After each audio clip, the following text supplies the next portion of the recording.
Hello guys, so it's like 3 a.m. right now, and I said in my video that I made yesterday about feeling creative at night, and I don't know what reason this is, but I thought I might as well do some art, and got my hands to show for it. Just paint. I'm going to show you the picture. It's her face.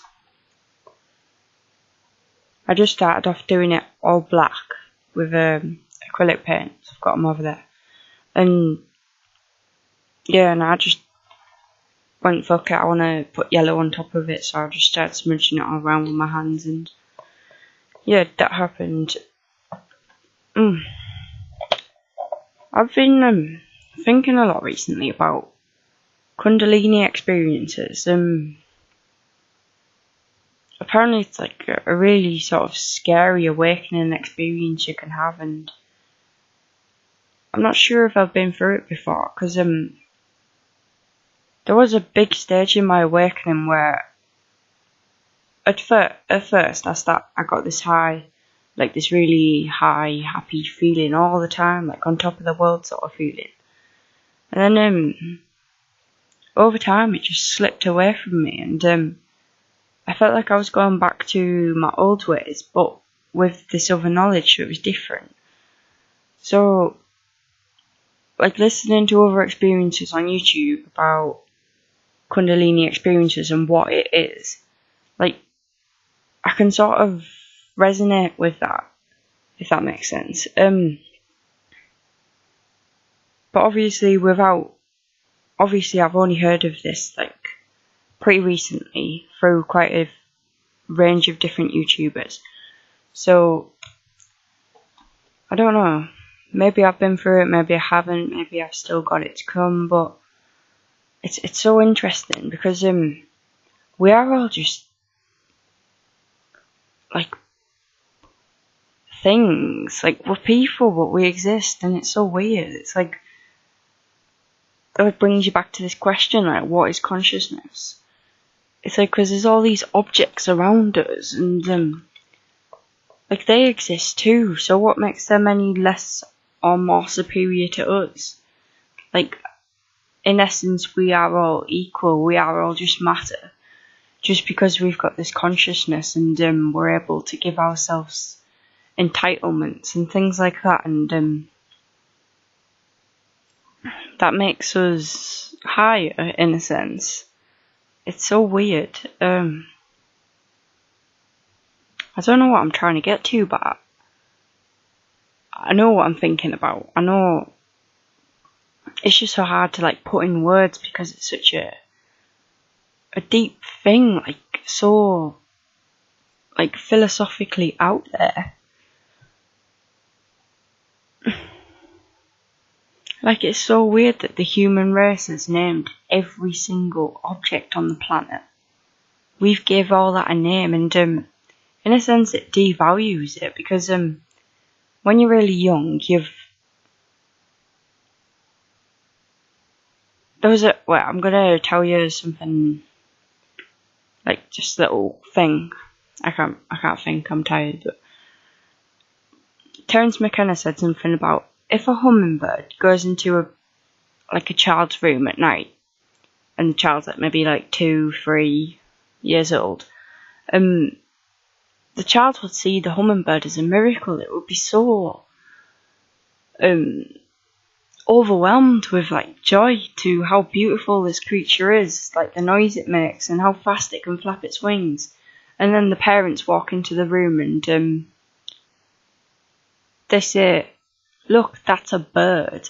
And by putting that name bird onto the miracle, it completely devalues it for the child. And when the child eventually reaches a certain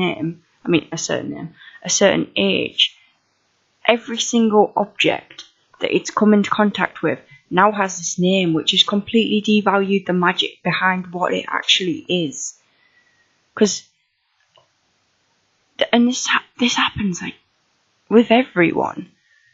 It's very rare that you're going to get a person who will find everything a miracle for the rest of their life. It shows how much we take things for granted. Like, because one single word to define an object which has been built up with all these different atoms and particles, and it's just defined by a little tiny mere word, a little name that we've given it as people. Like, obviously it helps with like communication and things like that, but does it really help spiritually and help keep ourselves young and keep ourselves enlightened and keep ourselves curious to things and wanting to know more? It's so magic. And this takes me back to my experiences with psychedelics. Because when you take, let's just say you drop acid, and maybe it's your first time, and you're just so overwhelmed by the beauty of everything, because you're surrounded by this same world all the time. Everything's always the same.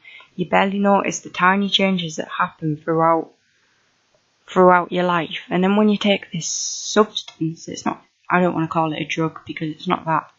When you take these magical substances, it opens your eyes to a whole new realm of existence. It's like being born again into a new age world, into a new reality.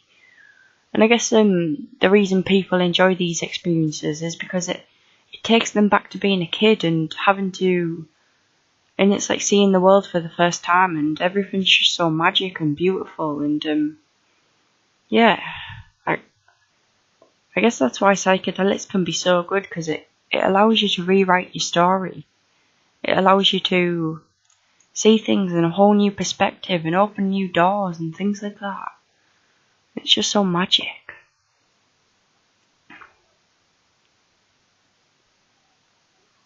Like, really though, we've completely devalued everything we know about life and existence. And obviously we've still got some like religions and certain cultures who know this and who know that they've got to stay connected to themselves and not get too intertwined with all the external objects around us. Like Buddhism, I can't remember it. Buddhism, that's it. Hinduism and things like that, and shamanism. They all understand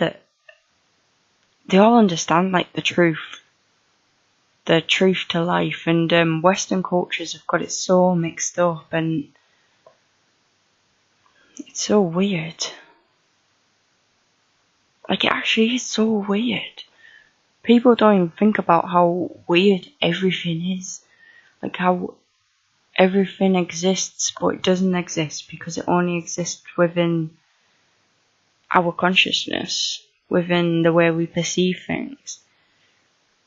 It's like you take a tiny little insect. That little insect is perceiving the world in a completely different way to us. Like, in every single sense. Its vision, all of its senses. It's got the whole different set of tools it uses to perceive the reality which is ongoing around it. And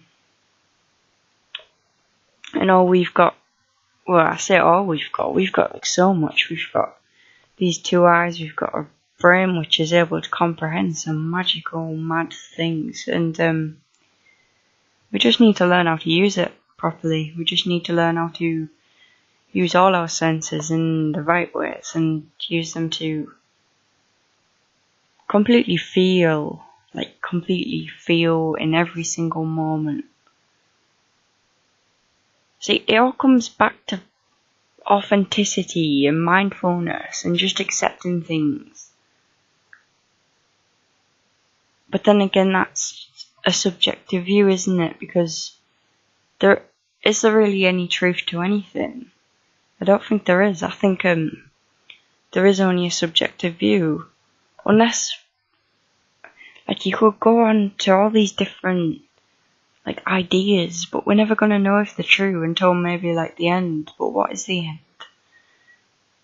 It's like, are we going to find out one day that we're part of this big experiment? That the human race is simply just like a biology experiment in alien universe. Like, that's completely possible. Like, with thinking about how complex, like, DNA is and stuff like that, and like the building blocks to life. Like, we've said it ourselves, the building blocks to life. When we say the building blocks to life, that means that is inferring that someone's built it. That we know that our life is too complicated for it just to be an accident. Like, something must have happened to, like, in order to make it this complicated. But then, of course, you could argue that this universe is like 1 in a billion or 1 in a trillion, that the perfect set of circumstances would come to place in order to allow life to thrive. Because we've got, like, the perfect temperatures, we've got the perfect balance in, like, molecules and things like that. We've got all that, like, just perfectly working to form this beautiful solar system, and then there's one planet in this whole solar system with life on it. Like, how weird's that? Like, we're so alone. We're just like a speck in the whole existence of everything. We're just this speck. How weird's that? Just being a speck. Like, we're even smaller than a speck if you look at each individual human being, aren't we? Like, if the Earth's a speck in the many galaxies there are and in the universe, then think about what we are. We're tiny, absolutely minuscule.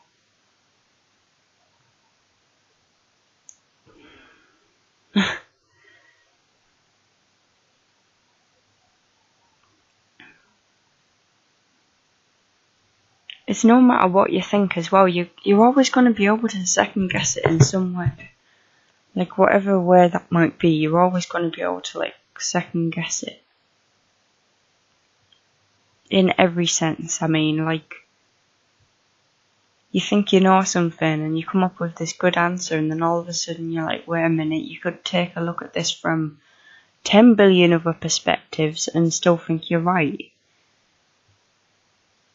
So no one's ever truly right, either. They're just practicing their thoughts often enough to form beliefs, and whether these beliefs are true or not, we may never know. But there is so many more complicated things than that, isn't there? There's like the way society is formed and the way that we tell people to believe in religions and things like that, and we encourage them to live our lives based upon a book which was written billions of years ago. Not even like by the founders of the religions themselves, but by greedy people who wanted to get a bit of control on the world. And I guess it worked. Definitely got control. Mad.